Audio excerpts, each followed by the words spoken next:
So tapos na ang samoyang klase. Naisipan mi na Ate Joan na maglakaw-lakaw dito sa may Naga. Since araniman kami dito sa may OJT-an mi, nagdiretso na kami dito sa may Vista Mall. Ito sabi mi mayo pa man si sundo mi. Kaya naglaog kami sa Vista Mall.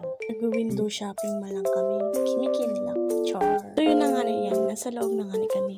Naghiling-hiling kami ni Ate Joan ng mga salaset, mga kagamitang pangharong at iba pa. So nagtaas kami dyan sa second floor. Sa gusto mo man nga ni malibot ang Vista Mall na ini. The first time ko man pati di makalaw. Sabi ko kay Ate Joan, luwi-luwi lang ang paglakaw, tumakulog na sa kumbitis. So halos nalibot mi man nga ni ang Vista Mall na ini. Habang gagawin pati ang kamang riyaon digdi.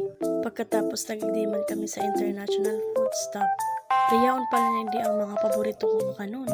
Pagkatapos kaning hiling-hiling may sinabayan ko na nga ni si Ate Joan na magbaba na kami.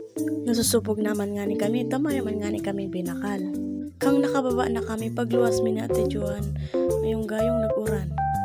Sabi ko kay Ate Joan, paano daw kita kaini makauli, tumaurahan na dito sa Naga. Since mauran pa man, nagtaratambay muna kami dito sa may luwas kang coffee project. Digdi malayan sa Vista Mall, katain malang ni kani. So ayan, naghahalat-halat pa kami, tamayo pa nga ni sundo mi. Maurahan man pati, paano pati kami kani makahali. Banggi na lang, mayo pa sa samuyang sundo. Paano daw yan? Tikit pa sa nang halat-halat, tamaabot mo sa nayan. So yun na nga na yan, iyon man lang naging ganap mi yung naaldaw. Ini pati ang promorang observe mi, digdi sa may Del Rosario National High School.